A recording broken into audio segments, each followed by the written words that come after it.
kita kembali lagi masih di kantor cabang dari Aksi Cepat Tanggap Kalimantan Barat, dan saya masih bersama Bang Fahri dan juga Bang Iman di sini. Kalau tadi kita berbicara tentang sedikit menyinggung soal relawan dan lain-lainnya, sebelum kita beralih ke masalah pertanggungjawaban, kemudian pengelolaan dana yang luar biasa besar, kemudian cara pengumpulan dananya, Bang, saya pengen nanya terakhir ini soal masalah relawan. 192 relawan itu yang terdata, kemudian banyak lagi yang tidak terdata. Itu misalnya bisa jadi tiba-tiba datang karena kepedulian mereka terhadap sesuatu. Yang saya tanyakan adalah bagaimana cara rekrutmennya untuk yang terdata ini? Apakah ada syarat-syarat khusus untuk bisa menjadi bagian dari ACT? Di awal tadi mungkin saya sedikit jelaskan ya. Tidak ada syarat standar khusus sih.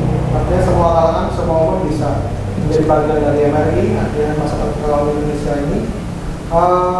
Caranya cukup simpel sih sebenarnya. Ketika biasanya kita umumkan atau menggunakan media sosial ya, nanti di media sosial Instagram MRI Kalbar itu sudah bisa menjadi wadah untuk registrasi dan lain sebagainya. Ketika memang untuk registrasi secara pendataan ya diperlukan. Tetapi kalau untuk aksi atau untuk turun ke lapangan atau untuk turun menjadi bagian dari aksi kemanusiaan, cukup hanya datang ke kantor cabang saja dan mengkonfirmasi bahwa yang bersangkutan bersedia, dan ketika kita cek secara kesehatan dan sebagainya, ketika ini protokol pandemi berlaku ya, itu memenuhi syarat, maka kita akan bisa ikut sertakan yang bersangkutan untuk bisa menjadi relawan. Apa ada batasan umur untuk bisa bergabung? Tidak ada. Siapapun. Oke. Siapapun bisa menjadi bagian dari ACT. Betul. Baik itu relawan yang terdata atau mungkin pada saat aksi ya. Betul. Oke, dan selanjutnya di sini kita berbicara soal tadi menyinggung soal masalah pengumpulan dana. Pengumpulan dana umat yang dikelola kemudian disalurkan kembali dengan sangat efektif kepada yang membutuhkan untuk kemanusiaan dan juga penanggulangan bencana dan lain-lain. Bagaimana sistem pengumpulan dana? Ya. Sistem pengumpulan dana itu kita melalui rekening ya, atau memang sudah dibuatkan nomor-nomor rekening yang memang atas nama yayasan lembaga Yang valid. Kemudian ini sudah hampir di setiap aksi atau di setiap implementasi memang kita cantumkan nomor rekening yang sudah valid. Dan kemudian untuk pertanggungjawabannya adalah di setiap tahun itu ACT memberitakan laporan keuangan melalui media massa. Nah, ini adalah laporan keuangan yang sudah diperiksa oleh kantor akuntan publik audit, dan alhamdulillah di setiap tahunnya kita mendapat status hasil audit itu dengan WTP, wajar tanpa pengecualian, seperti itu. Jadi memang di setiap tahun ACT melaporkan laporan keuangannya kepada publik dan juga stakeholder yang mungkin membutuhkan itu, seperti itu. Oke. Dan setiap tahun berarti Mas? Setiap tahun. Diaudit juga berarti? Diaudit. Dan itu pertanggungjawabannya langsung kepada masyarakat? Pada masyarakat melalui media massa. Oke. Apakah untuk penggalangan dananya, apakah hanya dilakukan hanya pada saat bencana terjadi, atau pada saat aksi akan dibuat, atau 24 jam setiap hari? Standby? Ya, jadi... Apa misalnya begini, saya mau transfer nih, saya punya dana cukup lebih gitu ya. Dan saya bingung mau transfer kemana. Alangkah baiknya misalnya disalurkan kepada yang membutuhkan. Cuma saya tidak tahu siapa yang membutuhkan dan saya menghubungi ACT. Apakah itu bisa langsung pada saat itu juga, setiap hari, atau harus menunggu momen-momen tertentu? Ya, jadi di setiap waktu ACT itu mempunyai banyak program.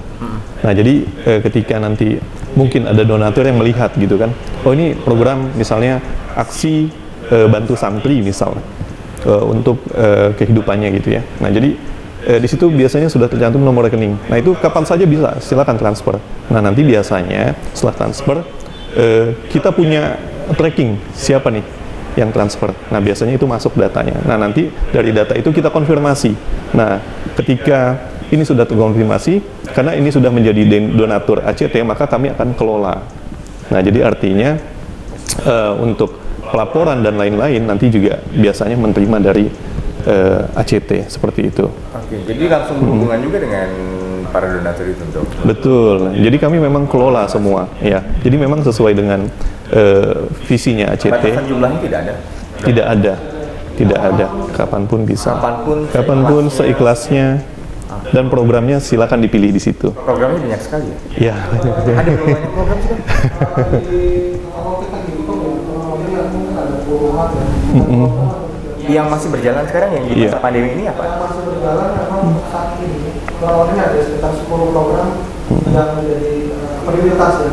Terutama kalau yang lagi apa ya, lagi ingin banget. Salah satunya adalah program pangan. Jadi Iya. kami menyediakan program pangan. Kenapa program pangan? Kita berpikir bahwa lembaga ini perlu menjadi satu wadah untuk pengelolaan pangan untuk membantu masyarakat yang terdampak secara langsung kena pandemi. Berarti otomatis tim lapangan ACT juga tahu data-data masyarakat yang membutuhkan. Betul. Itu bagaimana kerjasamanya dengan? Apakah ada kerjasama dengan pemerintah atau Iya. bergerak sendiri? Ya, jadi kami punya tim program. Ada tim program. Survei yang Ya. Oke. Bagaimana pembentukan atau bagaimana kerja dari tim program ini? Oke. Tim program ini memang kita buat tugas pertamanya adalah melakukan verifikasi untuk penerima manfaat. Jadi ketika misalnya kita di kecamatan ini ya atau kelurahan di sini, nah itu kita biasanya kolaborasi dengan RT atau pemerintah setempat seperti kantor lurah dan kantor camat, di mana masyarakat yang membutuhkan bantuan seperti pangan contohnya. Nah nanti kita kerjasama kemudian kita verifikasi. Supaya kenapa dia harus diverifikasi? Kadang-kadang bantuan ini suka tumpang tindih. Jadi akibatnya yang harusnya bisa digeser ke sini, ini bisa dapatnya double gitu kan. Padahal ada yang lebih membutuhkan. Nah itu tadi, itu tugas program. Nah kemudian juga dia memastikan bahwa distribusi ini bisa sampai ke tangan penerima manfaat, seperti itu. Nah tim program ini tidak bisa bekerja sendirian. Maka di sini dia harus didampingi oleh teman-teman MRI itu tadi, relawan, seperti itu. Betul. Tidak bisa bekerja. Tidak bisa. Semuanya harus andil. Betul, seperti itu. Oke. Punya tim program yang bergerak langsung dan juga untuk mencoba tetap berusaha agar bantuan yang akan diserahkan itu adalah bantuan tepat sasaran. Betul. Tidak tumpang tindih dan Betul. lain-lain. Itu adalah tugas dari tim Program. Dan sudah ada 10 program yang berjalan sejauh ini dan ada puluhan program yang juga masih akan berjalan ya. Tapi yang diprioritaskan sejauh ini adalah 10 program ini. Mulai dari apa saja Bang? Ya. Program kemanusiaan, kita ada namanya segmen besar itu namanya SKDI. SKDI. Solidaritas Kemanusiaan di Islam. Nah ini biasanya meliputi aksi global kita. Biasanya concern terhadap Palestina, Suriah, dan Yaman. Walaupun juga ada beberapa negara bagian, terutama di Afrika ya. Karena Afrika ini saya pikir, kami pikir ini juga sebagai bagian global juga dan isunya sangat concern sekali, artinya tentang cerita kemiskinan dan kelaparan, kekurangan pangan itu kan sudah menjadi keseharian di Afrika ya. Itu secara global kan. Jadi kurang lebih ada beberapa negara yang kita sasar sebagai penerima manfaat untuk program SKDI. Ada juga yang lebih dekat dengan kita yang sedang ramai dibicarakan juga, yaitu tentang negara tetangga kita yaitu Tanzania ya. Jadi Tanzania ini juga saat ini akhirnya kami juga menampung kondisi pengungsi ini di Aceh. Dan kami menyediakan shelter-shelter untuk membantu ketersediaan tempat tinggal untuk para pengungsi lainnya. Ini juga menjadi bagian dari SKDI, jadi Solidaritas Kemanusiaan di Islam. Itu memang program ini lebih banyak secara global. Nah kalau untuk nasional sendiri apa? Nasionalnya memang kita lebih banyak saat ini tentang pandemi terutama itu kembali ke kebutuhan pangan. Nah kita ada namanya Gerakan Nasional Lumbung Sedekah Pangan. Kemudian yang program-program lokalnya itu juga ada yang saat ini yang lagi paling baru adalah sedekah modal wakaf usaha mikro. Ya. Pemberian bantuan untuk Usaha mikro. UMKM. Iya UMKM. Ya, materi khusus nanti akan kita pisahkan insya di awal September ini akan kita distribusikan sejumlah bantuan untuk pelaku-pelaku usaha mikro yang insya Allah itu juga menjadi program pemberdayaan di setiap cabang. Oke, dalam pemilihan untuk mencari UMKM atau usaha mikro yang tepat sasaran ini, apakah mereka yang mendaftarkan diri atau tim program yang mensurvei langsung ke lapangan? Bisa mendaftarkan diri, tapi tetap divalidasi, ya verifikasi oleh tim program. Mungkin sedikit tambahan, nama programnya adalah sedekah modal usaha ya. Nah, jadi sebelum program ini jalan, kita ada namanya dulu program Sahabat Umi ya, Sahabat Umi. Nah, di sini ACT memberikan sedekah modal usaha kepada para pengusaha mikro dengan besaran 500 sampai 1 juta. Nah, ini adalah tidak perlu dibalikan, artinya ini memang sedekah dari donasi publik seperti itu. Mereka tidak punya kewajiban untuk mengembalikan Tidak, kepada tidak. Nah, itu sudah penerima manfaatnya, kalau tidak salah hampir 50 yang sudah kita salurkan untuk Sahabat Umi. Iya. Nah, kemudian program ini masih berjalan juga, kemudian dikembangkan lagi menjadi program namanya Modal Wakaf Usaha Mikro. Modal Wakaf Usaha Mikro. Nah, ini kita akan beri bantuan modal usaha yang nanti dikembalikan, tapi tidak ada bunga, tidak ada penalti.